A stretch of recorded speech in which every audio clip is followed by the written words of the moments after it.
Hello guys, welcome back to my channel earth mom Dehradun. मैं हूं ज्योति और वेलकम है आप सभी का मेरे चैनल में। अगर आप चैनल में नए जुड़े हैं तो चैनल को सब्सक्राइब ज़रूर करना, वीडियो पसंद आई कि तो लाइक भी करना। साथ ही साथ नीचे एक नोटिफिकेशन बेल आइकन बना है, इसको ज़रूर प्रेस करना ताकि मेरे आने वाली हर वीडियो का नोटिफिकेशन आप सभी को सबसे पहले मिल जाए। तो आइए विदाउट एनी फर्दर डिले हम लोग आज का रिएक्शन वीडियो शुरू करते हैं। आज का रिएक्शन वीडियो में शुरू करने वाली हूँ सपना के फादर इन लॉ से रिलेटेड, क्योंकि जस्ट मैंने अभी एक स्क्रीनशॉट रिसीव किया है जिस स्क्रीनशॉट में मुझे कुछ नंबर्स और उनका नाम दिखा है, जो देखने के बाद मुझे सच बताऊंगी आपको बहुत बहुत बहुत अच्छा लगा है। क्योंकि मैंने अपनी वीडियो में स्टार्टिंग से लेकर अभी तक एक ही चीज़ बोली है, वो ये या तो ये फैमिली सारे गिले शिकवे भुला के एक हो जाए, दूसरा ये कि अगर ये मैटर राजवीर जी को इंसाफ दिलाने का है या जितनी भी उनकी जो जाने की जो मिस्ट्री है उसको सॉल्व करने का है, तो चाहे फिर इस चीज़ में सपना आगे बढ़े, चाहे उनकी ससुराल वाले आगे बढ़े, मेरा पूरा पूरा सपोर्ट इस केस से रिलेटेड हर उस इंसान को रहेगा जो इस केस में आगे बढ़ना चाहते हैं। बहुत अच्छी बात है कि अपने एंड पे सपना ने भी आगे बढ़ने का फैसला ले लिया है, और आज जब ये काइंड ऑफ एक्नॉलेजमेंट नंबर हमारे पास आया है तो हमें इस बात की संतुष्टि हो गई है कि अंकल भी वहाँ से आगे बढ़ रहे हैं। बट अभी भी ये एक क्वेश्चन मार्क है कि ये जो केस है, ये जो रजिस्टर किया है, एक्चुअली ये आई थिंक अगर मैं गलत नहीं हूँ तो ये ऑनलाइन रजिस्ट्रेशन हुआ है और ये एफआईआर नहीं है। एफआईआर इतनी जल्दी और इतनी आसानी से एक्चुअली होती भी नहीं है, ये सब लोग जानते हैं। ये रजिस्ट्रेशन नंबर है, यानी कि उनका ऑनलाइन पोर्टल में रजिस्टर हो गया है और उन्होंने भी शुरुआत कर दी है। बट एग्जैक्टली इसमें मेंशन नहीं है कि किस केस से रिगार्डिंग जो है शुरुआत हुई है। मध्य प्रदेश स्टेट का नाम है और अंकल जी का नाम है, लेकिन क्या केस है क्या केस नहीं है इस चीज़ के बारे में भी कोई भी खुलासा नहीं हुआ है। बट अगर ये राजवीर जी का केस है तो सीरियसली बताऊं, मैं बहुत बहुत बहुत ज़्यादा खुश हूं कि चलो किसी एक कॉज के लिए ही सही बट पूरी फैमिली एक साथ तो हुई। डेफिनेटली अगर इसी केस में दोनों की साइड से रजामंदी है, मंजूरी है और सच में इस चीज़ को फाइंड करना चाहते हैं, इन्वेस्टिगेट करना चाहते हैं, क्योंकि अंकल ने खुद अपनी वीडियोस में ये बात बोली थी कि पिछली बार उनको इस केस के लिए इन्वेस्टिगेट करने से सपना और सपना की फैमिली ने रोक दिया था। तो अब उनकी तरफ कोई भी बाउंडेशन नहीं है, ना तो सपना का परिवार अब उन्हें रोकने के लिए है, ना ही सपना अब उन्हें रोकने के लिए है। इनफैक्ट अब तो सपना भी इस केस को ओपन कराने के फेवर में ही है, इस केस के लिए इन्वेस्टिगेट कराने के फेवर में ही है। तो कॉज एक और परिवार वालों की दोनों की रजामंदी और सहमति है, तो मुझे लगता है कि फिर तो किसी तीसरे चौथे बंदे की जरूरत भी नहीं पड़नी चाहिए। अगर फैमिली ही आगे बढ़ रही है तो फिर सच में किसी की जरूरत नहीं पड़नी चाहिए, क्योंकि ये केस दोनों का कॉमन है। अब चाहे इसमें बहू हो, चाहे इसमें ससुराल वाले हो, सबको एक साथ होके इस चीज की तह तक जरूर बढ़ना चाहिए। और जितने भी सवाल तमाम सोशल मीडिया में इस चीज़ को रिलेटेड आते हैं, कोई इस इंसिडेंट को किसी सिचुएशन से रिलेट करता है, कोई किसी सिचुएशन से रिलेट करता है, तो हमें भी एक ट्रांसपेरेंसी मिल जाएगी, हमें भी एक क्लियरिटी मिल जाएगी और सबको संतुष्टि हो जाएगी कि एक्चुअल में उस दिन, उस रात, उस बिजली वाले माहौल में, उस तारे टूटने वाले माहौल में क्या हुआ था। और जिस इंसान ने ये किया है वो इंसान आज सजा भोग रहा है, और ये आने वाले उन तमाम लोगों के लिए सबक होगा जो सड़क पर अंधाधुंध गाड़ियां चलाते हैं। उनकी गाड़ियां चलाने की वजह से किसी का पति, किसी का बेटा, किसी के घर का कोई मेंबर इस दुनिया से चला जाता है और उन लोगों को इस बात का डर और खतरा भी नहीं होता कि हम पकड़े जाएंगे। जैसे कि जितनी भी ये इस चीज़ से रिलेटेड कहानियां आई हैं उनमें ये भी साफ तौर पे आया है कि अगर वो गाड़ी वाला उस दिन अपनी गाड़ी के ब्रेक लगा देता, गाड़ी रोक लेता या टाइम पे अपनी ही गाड़ी में बिठा के हॉस्पिटल पहुंचा देता, तो कोई इंसान इस दुनिया से नहीं जाता, वो 1 डेढ़ 2 घंटे तक नहीं घूमता। अगर वही इंसान जिसकी गाड़ी से ये दुर्घटना हुई थी वही उनको टाइम पे हॉस्पिटल पहुंचा देता, तो ऐसे लोगों को छोड़ना बहुत बहुत बहुत गलत होता है सोसाइटी के लिए। डेफिनेटली ऐसे लोगों का पकड़ा जाना बहुत ज़रूरी है। तो अगर अंकल ने इसी पर्टिकुलर चीज़ के लिए ये केस किया है तो डेफिनेटली हमारा भी अंकल को पूरा सपोर्ट रहेगा। जो जो इंसान राजवीर जी के इस केस में इन्वेस्टिगेशन में आगे बढ़ेगा उसका भरपूर सपोर्ट रहेगा, क्योंकि मैंने पहले भी बोला कि बाकी सब चीज़ें कुछ भी नहीं है, बाकी सब इतनी सी चीज़ें हैं, लेकिन यहाँ पे एक इंसान के मरने की बात है और उसको इंसाफ की बात है, ये अपने आप में बहुत बड़ी बात है। और अगर इस बात में अंकल आगे बढ़े हैं तो डेफिनेटली अंकल के इस जेस्चर को हम अप्रिशिएट करेंगे और हम भी इंसाफ का इंतज़ार करेंगे और हम भी थोड़ी मोड़ी अपडेट का भी वेट करेंगे कि हमें छोटी मोटी अपडेट्स मिले। अभी सिर्फ ये एक रजिस्ट्रेशन है, अभी एफआईआर नहीं हुई है और एफआईआर होगी उसके बाद जाके केस जो है वो आगे बढ़ेगा। और सपना भी अपनी तरफ से लगी पड़ी है इस केस से रिलेटेड, वो भी अपनी तरफ से जो चीज़ें उसे समझ में आ रही है, जितनी गाइडेंस उसको मिल रही है, अपनी गाइडेंस के हिसाब से वो भी आगे बढ़ रही है। तो अगर दोनों परिवार मिलके ही एक ही चीज़ के लिए लड़ रहे हैं तो मैं ये रिक्वेस्ट करूँगी कि साथ में मिलके लड़ो। जब हाथों की पांचों उंगलियां मुट्ठी बन जाती है ना, तो फिर उस मुट्ठी को कोई हरा नहीं सकता, कोई भी नहीं हरा पाएगा।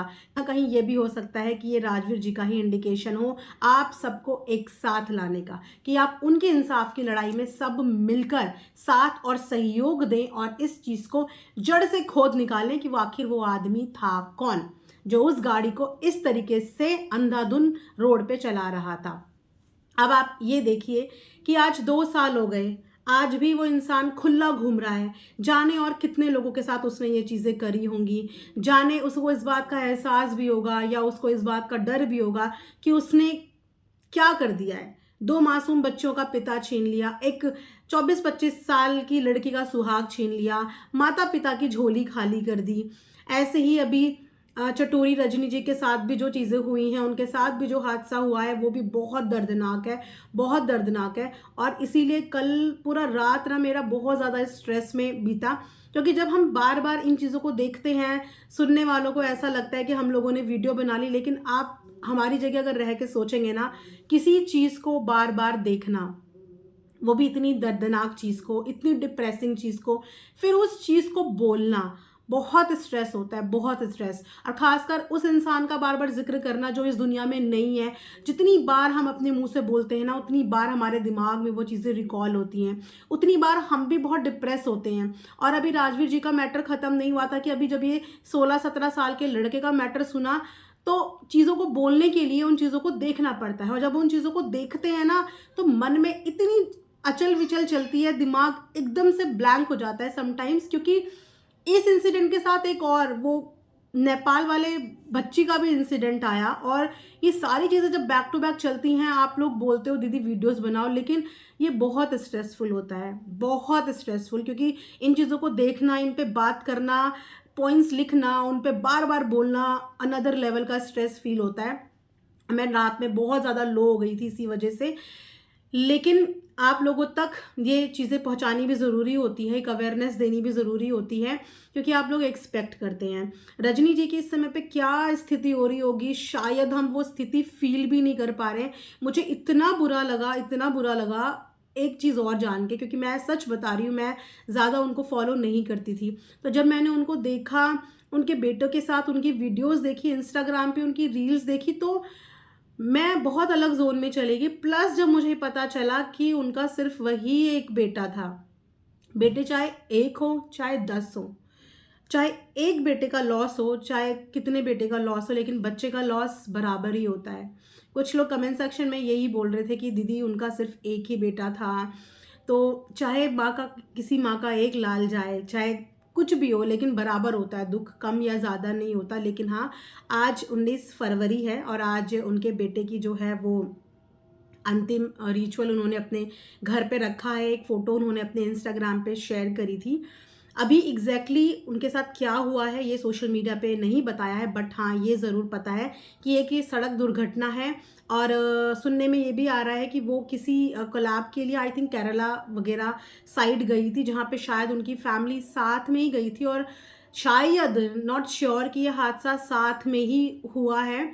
और उनकी कुछ वीडियो भी अपलोड हुई है कल उनके चैनल पे, तो काफ़ी लोग उस वीडियो से जज कर रहे थे। तो गाइज़ क्या होता है ना कि वीडियो आपकी शेड्यूल पे रहती है, और जितने भी बड़े बड़े व्लॉगर्स होते हैं उन्होंने अपनी वीडियोस बैकअप में बनाई होती हैं और शेड्यूल करके उन्होंने छोड़ दी होती हैं। अब हम लोग एवरीडे पर डे का वीडियो बनाते हैं, क्योंकि हमारा वीडियो प्रेजेंट कंटेंट पे बेस होता है, तो हमें तो एवरीडे नए वीडियो पे ही काम करना होता है। लेकिन जितने भी फूड व्लॉगर्स होते हैं या डेली व्लॉगर्स होते हैं, वो अपना कंटेंट बना के रखते हैं बैकअप में, और वो हिसाब से उनका शेड्यूल होता रहता है। तो डेफिनेटली उनकी वो शेड्यूल्ड वीडियो होगी, और उनके पास इतना टाइम भी नहीं होगा कि वो अपनी वीडियोज़ को शेड्यूल से निकाल पाएँ और उन्होंने सिर्फ इतनी ही अपडेट दी थी। एक तो आज की अपडेट उन्होंने अपनी वीडियो में दी थी कि आज जो उनके बेटे का आखिरी रिचुअल है, और बस डिमाइस का उन्होंने न्यूज़ दिया था कि हाँ ये सच है, क्योंकि बहुत सारी ऑडियंस यकीन नहीं कर पा रही है। और मैं कल आप सब लोगों के कमेंट पढ़ रही थी ना, किसी को भी यकीन नहीं हो रहा है। सब यही कह रहे कि काश ये झूठ हो जाए, काश ऐसा ना हो, क्योंकि उस बच्चे को सबने देखा है। वो बहुत मेहनत करता था अपनी मम्मी के साथ, अपनी मम्मी के शूट भी करता था, टेस्टिंग भी करता था, अपनी मम्मी के साथ शॉर्ट्स भी बनाता था।